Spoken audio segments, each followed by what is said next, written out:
Allez tété, ça va aller, ne sois pas stressé, ça va bien se passer. Maman, je suis stressée. Hein. On va m'insulter sinon. Bon, allez, tété, concentre-toi. A few moments later. Allez, Dédé, tu vas d'être ça. Hydrate un peu le gosier.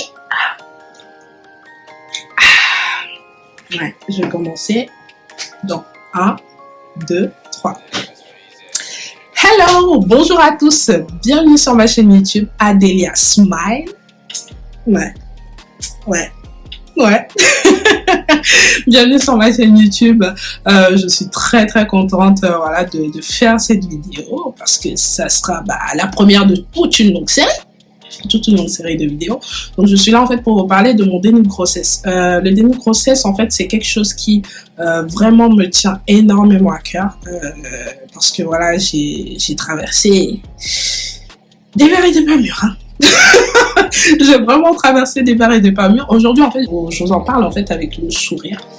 Pourquoi? Parce qu'en fait je suis fière de mon parcours parce que je suis partie de en bas là-bas là. Pour arriver on the top, tu vois, là où je suis en fait actuellement. Donc en fait, pourquoi je te parle de ça, pourquoi je vous parle de ça, c'est pour aider les personnes qui ont fait un déni de grossesse ou qui peuvent être amenées à le faire parce que vous êtes jamais, personne en fait n'est à l'abri d'un déni de grossesse. Faut dire ce qui est. Tu peux avoir entre 30-40 ans, entre 40-50 ans, entre 20-30 ans, toute tranche d'âge. Toute personne de n'importe quelle tranche d'âge peut être touchée par les dénis de grossesse. Donc moi, pourquoi je vous en parle, je vais en fait vous partager mon expérience, mon vécu, comment j'ai fait pour me sortir de là entre guillemets, parce qu'en fait il y a eu plusieurs péripéties dans ça. Donc en soi en fait, le déni de grossesse ça a entraîné une série de problèmes. Non, des fois la vie est dure, hein. Faut dire ce qui est, mais aujourd'hui je suis là. Adélia Smile, petite référence à mon manga préféré One Piece. Pour ceux qui ont la ref, bon, vous avez capté. Pour ceux qui ne l'ont pas, je vous l'expliquerai dans une vidéo, en commentaire ou dans une FAQ. Bon. Si voilà, j'atteins le stade où on me pose plein de questions et que je fasse une FAQ. Donc voilà, pour ceux qui ne savent pas, qu'est-ce que le déni de grossesse? Alors, le déni de grossesse, c'est le fait en fait d'être enceinte sans le savoir. Vous allez me dire... Comment ça? Enfin, je vais vous expliquer. Je me suis levée un matin, j'avais un gros ventre. J'avais un gros ventre. Je me suis levée un matin, j'avais un gros ventre. En fait, pour ma part, c'est au lait. Moi, j'ai fait un déni de grossesse partielle. En fait, c'est quand vous êtes enceinte à partir de 5 mois de grossesse, 6 mois, 7 mois sans le savoir. Et vous avez aussi un autre type de déni de grossesse qui est le déni de grossesse type global. Ça veut dire, en fait, là au moment où je vous parle, je peux commencer à avoir des contractions, à avoir mal. Sauf qu'en fait, je suis en train d'accoucher sans le savoir. Enfin, je vous dis pas que c'est le cas maintenant. Je vous rassure, mais c'est juste en fait pour que vous ayez l'image de ce que c'est qu'un déni de grossesse globale. Donc voilà, moi, pour ma part, comme je vous expliquais, j'ai fait un déni de grossesse partielle. Donc, je me suis levée un matin comme tous les autres. Hein. Je regarde mon ventre, je fais bon, Adélia, ton ventre là, il est un peu volumineux, c'est bizarre. Je me dis, bon, je sais que j'ai beaucoup mangé la veille, voilà, parce que je suis quelqu'un, j'aime bien recevoir et tout. Donc, du coup, je me dis, bon, je pense avoir digéré. Je pense pas que ça, c'est un ventre qui n'a pas digéré. Donc, qu'est-ce qu'il en est? Qu'est-ce qui se passe?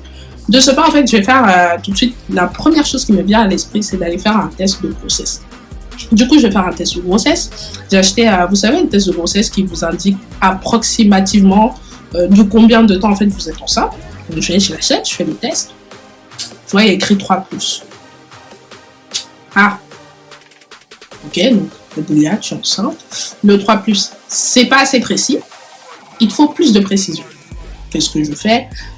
Je me rends de ce pas dans un laboratoire pour pouvoir faire justement une prise de sang pour savoir exactement de combien de temps je suis enceinte. Donc, je pars de là, j'ai fait la prise de sang, tout s'est bien passé. Ils me disent, oui, il faut que vous reveniez le lendemain pour avoir les résultats des tests.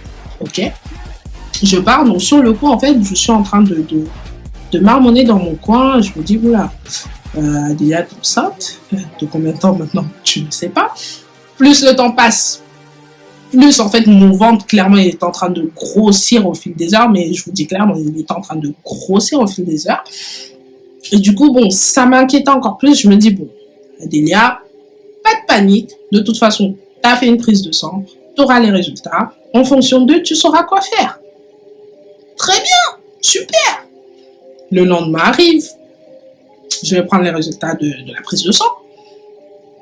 Je vois sur la prise de sang, voilà, je comprends pas trop. Je vois plein de chiffres, je comprends pas. Donc je demande à la dame du laboratoire qu'est-ce que ça signifie, qu'est-ce que les résultats me disent. Elle me dit oui, vous êtes enceinte d'un mois et demi, etc. D'accord. Donc, mais sauf qu'en fait, je regarde mon ventre, je me dis, ça c'est pas du tout en fait le ventre d'une femme qui est enceinte d'un mois et demi. C'est pas possible. Et je me dis non, sachant qu'en plus à l'époque j'étais comme ça, j'étais comme ça, et j'avais un ventre tellement imposant, je me suis dit c'est impossible. Je me suis dit bon, Adélia, réfléchis, quel est le meilleur moyen de savoir avec exactitude, mais à 100% sûr, de combien de temps tu es enceinte. Je me dis eh ben tiens, je vais prendre un rendez-vous chez le gynécologue. Et tout, je suis sur une application, cette application-là, voilà, qui nous permet justement de pouvoir prendre des rendez-vous qui est très efficace. Je vais dessus, rendez-vous dans 2 jours. Bon, ok, tu vas attendre 2 jours. Là, je regarde le prix, je me gratte un peu la tête. Le prix pour le rendez-vous d'examen, je me dis bon, ok, c'est pas grave, de toute façon, derrière, faut que tu le fasses, faut que tu saches en fait de combien de temps tu es enceinte. Ça, c'est important. Et ensuite, tu verras ce que tu vas faire par la suite. Bon, 2 jours passent, je vais au rendez-vous, je suis bien accueillie, mais vraiment, je suis accueillie chaleureusement par le gynécologue et tout. Voilà, en fait, il m'accueille, etc. Voilà, j'explique que voilà, je suis là pour faire l'échographie, etc. Il me dit d'accord, il me pose pas plus de questions que ça. Donc pour lui, quand en fait il commence à faire l'examen, voilà, il m'installe sur la table, etc. Quand il commence à faire l'examen, voilà, en fait, il me parle normalement, tout va bien, il me dit oui, votre bébé évolue bien, vous êtes à tel nombre de semaines, etc. Il commence à me parler de la position du bébé, etc. Il me fait écouter le cœur. Tout va bien, l'examen se passe vraiment magnifiquement bien, il n'y a rien à dire, ça se passe très très bien, le gynécologue très compétent, rien à dire. Sauf que, moi en fait, je suis allongée là, j'entends le cœur de bébé, j'écoute tout ce que le gynécologue me dit, mais je me dis, en fait, il vient de me dire que je suis enceinte de 7 mois. Hein? Enfin, moi, je suis là dans ma tête. Après, il me dit oui, madame, l'examen est fini. En fait, moi, j'étais complètement perdue dans mes pensées par rapport, en fait, à ce que je venais d'apprendre. Donc, je me dis, je suis enceinte de 7 mois. Et du coup, je regarde le gynécologue et je dis, d'accord, excusez-moi, en fait, j'étais perdue dans mes pensées, mais là, en fait, vous venez de m'apprendre que je suis enceinte de 7 mois. Ah! Voilà la réaction du gynécologue. Ah! L'expression a complètement changé. L'attitude complètement changé. Mais franchement, après, par rapport à la suite de ce rendez-vous-là, ça c'est quelque chose que je vous raconterai dans une autre vidéo parce que clairement c'était l'hécatombe. Moi, psychologiquement, comment j'allais?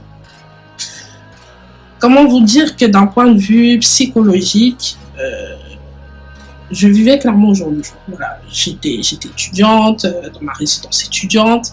Voilà, tout allait bien, j'étais à l'université, enfin tout allait bien. Et en fait, le fait de savoir ça, en fait, c'est quand je suis rentrée chez moi, suite au rendez-vous avec le gynécologue, que là, en fait, je me suis dit, wow, Adélia, en fait, t'es enceinte. Il faut le dire à papa et maman, il y a plein de choses à faire. t'es étudiante, certains jobs étudiants, mais t'as pas d'appartement, comment tu fais, t'as pas de famille ici. C'était vraiment très compliqué pour moi. Sachez qu'en fait, le déni de grossesse, c'est vraiment quelque chose qui peut vous atteindre, mais d'une manière qui chamboule en fait votre vie. Clairement, le déni de grossesse, ça chamboule la vie de tout un chacun. C'est quelque chose en fait qui à l'heure actuelle, en fait, si vous voulez, je suis fière de mon parcours parce que j'ai réussi à m'en sortir malgré tout, parce que il y a plein de choses que voilà, que je vous raconterai bien évidemment dans d'autres vidéos avec grand plaisir.